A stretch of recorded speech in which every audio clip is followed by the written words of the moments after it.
கெட்ட பேர் வந்துடும் சொன்னா, நீங்க எடுத்துக்கொண்டிருக்கிற அலோபதி ட்ரக்கை நிறுத்தின உடனே அந்த நோய் தலை தூக்க ஆரம்பிச்சிடும். நீங்க எடுக்கிற சித்த மருந்துகளோ ஆயுர்வேத மருந்துகளோ அது உடலில் போய் சேர்ந்து அது பலனளிப்பதற்கு முன்னர் இட் டேக்ஸ் டைம் இல்லையா? உள்ள போய் அது அப்சர்வ் ஆகி அசிமுலேட் ஆகி அதனுடைய உறுப்புகளை ஆரோக்கியப்படுத்துவதற்கு ஓரிரு வாரங்கள் மாதங்கள் எடுத்துக்கொள்ளலாம்.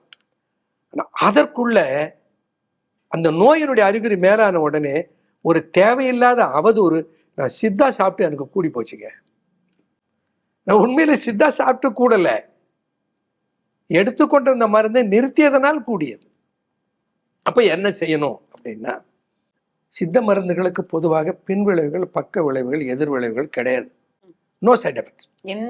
எந்த மருந்தும் கிடையாது. ப்ராப்பரா ப்ரிப்பேர் பண்ண சித்தர்கள் சொன்ன விதிமுறைப்படி, சித்தர்கள் சொல்லி இருக்கிற தத்துவப்படி, அது ரொம்ப முக்கியம். அதை பத்தி நம்ம நிறைய பேசுவோம். அந்த முறையாக தயாரிக்கப்பட்டால் எந்த பின்விளைவுகளும் பக்க விளைவுகளும் இந்த மருத்துவத்தில் வராது. இப்போ என்ன பண்ணணும்? வேற ஏதாவது மருந்து எடுத்துக்கிட்டா இது சைட் எஃபெக்ட் வருமா? வராது. வேண்டுமானால் வேறு நோய்க்கோ அல்லது வேறு மருந்துகளோ எடுத்துக்கொண்டிருந்தால் சித்த மருந்துகளுக்கும் அந்த வேதியியல் மருந்துகளுக்கும் இடையில் ஒரு 10 நிமிட நேரம் இடைவெளி விட்டு எடுத்துக்கொள்ளலாம். அவ்வளோ போதும்.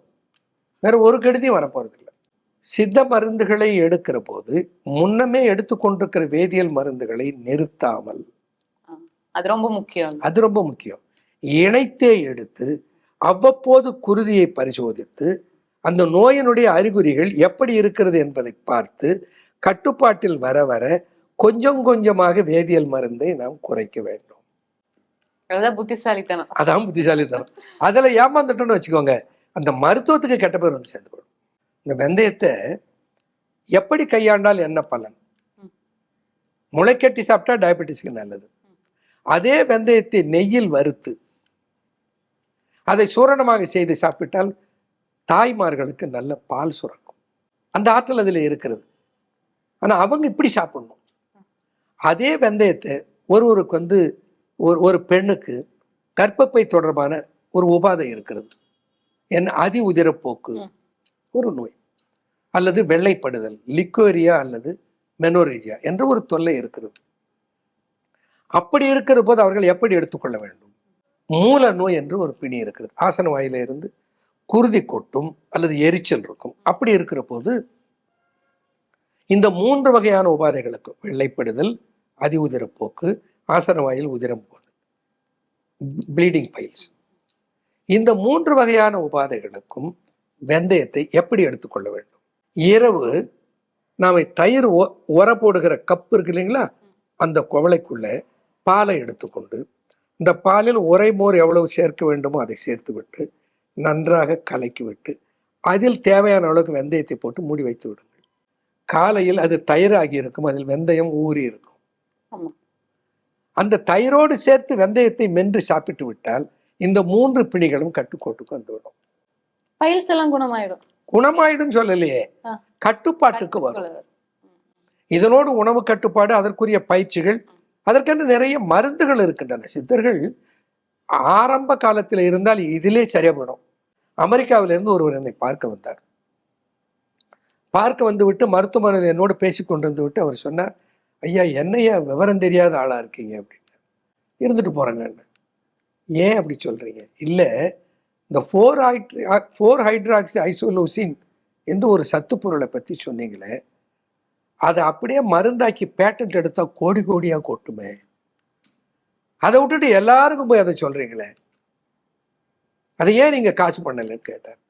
நான் சொன்னேன், அதை காசு பண்றதுன்னா தேரையறதையா வந்து பண்ணணும், சித்தர்கள் தான் வந்து பண்ணணும். அவருடைய கருத்தை களவாடி நான் அதுக்கு காப்பிரைட் எடுத்து காசு சம்பாதிக்கிற அளவுக்கு நான் தாழ்ந்து போகவில்லை. கோடிக்கணக்கான மக்கள், ஆயிரக்கணக்கான மக்கள் பலனடைகிறார்கள். அது கோடி கோடி காசை விட பெருசு. அந்த மகிழ்ச்சி இந்த காசு கொடுக்காது எனக்கு. மக்கள் பயன்படுத்தட்டும். அவ்வளவு நன்மைகள் இருக்கு இல்லையா? ஒரு மூலிகைகளுக்கும் அவ்வளவு. நீங்க ஒரு கேள்வி கேட்டீங்களம்மா, நீரிழிவு நோய் பாரம்பரியமாக வருகிறது என்றால் அதை தடுக்க முடியுமான்னு கேட்டீங்க ஆரம்பத்துல இல்லையா? நீரிழிவை தடுக்க முடியும் என்று சொன்னவர்கள் சித்தர்கள், வேற யாரும் சொல்லல, உலகத்திலே யாரும் சொல்லல. அப்ப இந்த சர்க்கரை நோய் எத்தனை ஆண்டு காலமா நமக்கு இருக்கு மனிதர்களுக்கு? மனிதன் தோன்றிய காலத்துல இருந்து அது இருக்குதுன்னா. உலகம் முழுக்க நீரிழிவுக்கு மருந்து இருக்கிறது. உலகம் முழுக்க இருக்கிற எல்லா மருத்துவத்திலும் மருந்து இருக்கிறது. சித்த மருத்துவத்திலும் மருந்துகள் இருக்கின்றன. நீரிழிவு நோயை பரம்பரையாக வருகிறது என்று சொல்லுகிறீர்களே, அதை தடுக்க முடியுமா? தடுக்க முடியும் என்று சித்தர்கள் சொல்லியிருக்கிறார். அதற்கு தேரையர் ஒரு மூலிகை சொல்றார், தொட்டாச்சினிங்கி, கேள்விப்பட்டிருக்கேன். மைமோசா புடிக்கா என்று அதற்கு தாவர இயல் பெயர். அந்த தொட்டாச்சினிங்கிக்கு நீரிழிவை தடுக்கிற ஆற்றல் இருக்கிறது என்று தேரையர்கள் சொல்லுகிறார். இந்த பாடல்ல என்ன குறிப்பிடுகிறார்கள்? மேக நீரை தடுக்கும் மேதினியில் பெண் வசியமாக உண்ணி நல்கும், தேகமதில் கட்டாக தோணுகின்ற காலை துரத்தி விடும் தொட்டார் சினுங்கி அதுதான். ஒரு பாடல்ல சொல்றார். மேக நீர் என்பது நீரிழிவு. மேக நீர் என்கிற நீரிழிவை தடுக்கும் சொல்றாரு. மேக நீரை தடுக்கும் மேதினியில் பெண் வசியமாக உண்ணி நல்கும் சொல்ற. அதுதான் நான் உங்களுக்கு முதல்ல குறிப்பிட்டேன். வெந்தயத்தை சித்தர்கள் சாப்பிட சொன்னது குளுக்கோஸினுடைய அளவை சர்க்கரையில் கட்டுப்படுத்தி காட்டுவதற்கு மட்டுமல்ல, சர்க்கரை நோய் வந்துவிட்டால் ஏற்படுகிற டயபெட்டிக் இம்பார்ட்டன்சி என்கின்ற ஆண்மை இழப்பையும் சரி செய்கிற ஆற்றல் அதில் இருக்கிறது. 2 in 1. அதே போல இந்த தொட்டாசினிங்கைக்கு என்ன சக்தி இருக்கிறது? ஆண்மையை மேம்படுத்துகிற சக்தி இருக்கிறது. ஆகையினால அதுக்கு எவ்வளவு அழகா நாகரிகமா சொல்ற, பெண் வசியமாக உண்ணி நல்கும். இந்த பெண் உன்னோடு பிரியமுள்ளவளாக இருக்கத்தக்க அளவில் உன்னுடைய இல்லற துய்ப்பாற்றலை பெரிதுபடுத்துகிற ஆற்றல் எதுக்கு இருக்கிறது? தொட்டாச்சினிக்கு இருக்கிறது. அது என்ன பண்ணும்? நீரிழிவை தடுக்கும். மேக நீரை தடுக்கும் மேதினியில் பெண் வசியமாக உண்ணி நல்கும், தேகமதில் கட்டாக தோணுகின்ற காலை துரத்தி விடும். என்ன? Diabetic dermatitis.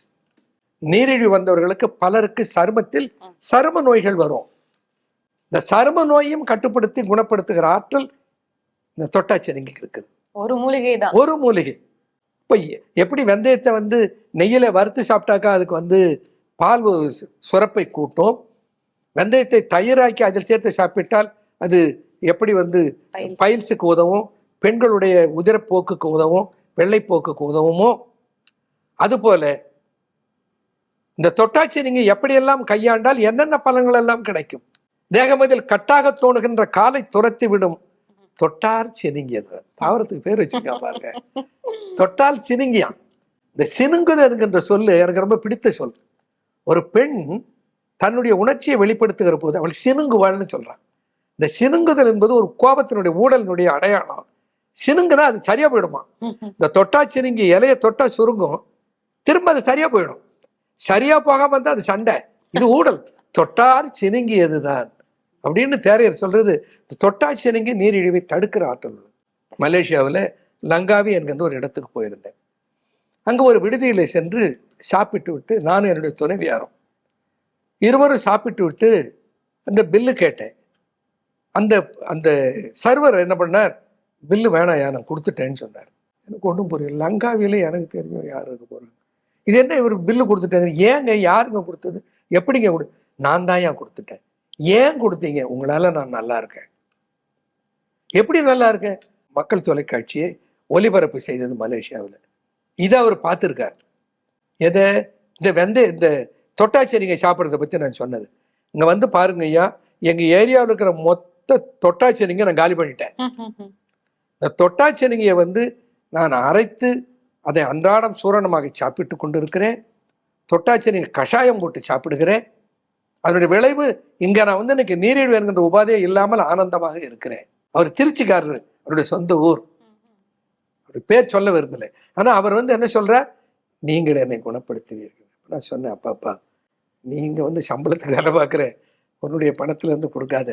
இல்லை சார், ஒரு காணிக்கையாக கொடுக்குறேன் சார், எல்லாம் வேணாம். இல்லைன்னா ஒன்று செய்யுங்க ஐயா, எங்களுக்கு எங்கள் கெஸ்ட்டுக்கு 20% லெஸ் உண்டு, அந்த 20% லெஸ்ஸை நான் உங்களுக்கு கொடுக்குறேன், அது பரவாயில்ல கொடு அப்படின்னு சொல்லிட்டு அப்புறம் பணம் கொடுத்துரு. இப்படி உலகம் முழுக்க இந்த ஊடகத்தினுடைய ஆளுமை, ஊடகத்தினுடைய வல்லமை உலகம் முழுக்க ஒரு செய்தியை கொண்டு சேர்க்கிறது.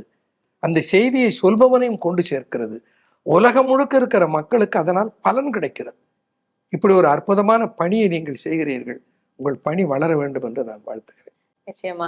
சோ இன்னைக்கும் வந்து டயபெட்டிஸ் எவ்வளவு ஒரு முக்கியமான விஷயம், அதை தடுக்கிறதுக்கு என்ன மாதிரியான விஷயம் பண்ணலாம், குழந்தைகள்ல இருந்து பெரியவங்க வரைக்கும் என்ன மாதிரியான மூலிகையை எடுத்துக்கிறது அவங்களுக்கு ரொம்பவே நல்லது அப்படின்னு ரொம்ப தெளிவான விளக்கம் கொடுத்தீங்க. ரொம்ப நன்றி டாக்டர்.